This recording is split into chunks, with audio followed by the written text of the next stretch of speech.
السلام علیکم۔ گولی کا خوف، کراچی میں انوکھی ڈکیتی، ڈاکوؤں نے اسلحہ دکھائے بغیر دکاندار کو لوٹ لیا، ویڈیو نے تہلکہ مچا دیا، سوشل میڈیا پر وائرل۔ کیا آپ حالات حاضرہ سے آگاہی حاصل کرنا چاہتے ہیں؟ خبر کے پیچھے چھپے اصل حقائق جاننا چاہتے ہیں تو ابھی سبسکرائب کیجئے جلمل پاکستان کو اور ساتھ ہی گھنٹی کے نشان پر کلک کر دیں۔ آپ کو بتاتے چلے کہ کراچی کے علاقے گلبرگ کیفے پیالہ ہوٹل کے قریب انجن آئل کی دکان میں ڈاکوؤں نے اسلحہ دکھائے بغیر دکاندار کو لوٹ لیا۔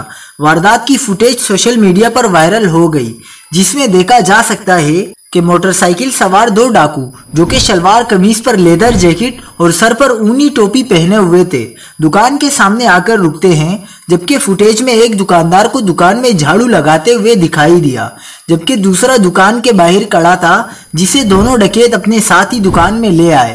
فوٹیج میں سب سے دلچسپ بات یہ تھی کہ ڈاکوؤں نے واردات کے دوران اسلحہ نکالے بغیر ہی دونوں دکانداروں کو انتہائی اطمینان کے ساتھ لوٹا اور ان کی بھرپور جامع تلاشی بھی لی۔ دکاندار کی جیب سے ملنے والے پرس کا دوسرے ڈکیت نے پوسٹ مارٹم کیا اور اس میں سے نکلنے والی نقدی اپنے قبضے میں لے کر بآسانی موقع سے فرار ہو گئے۔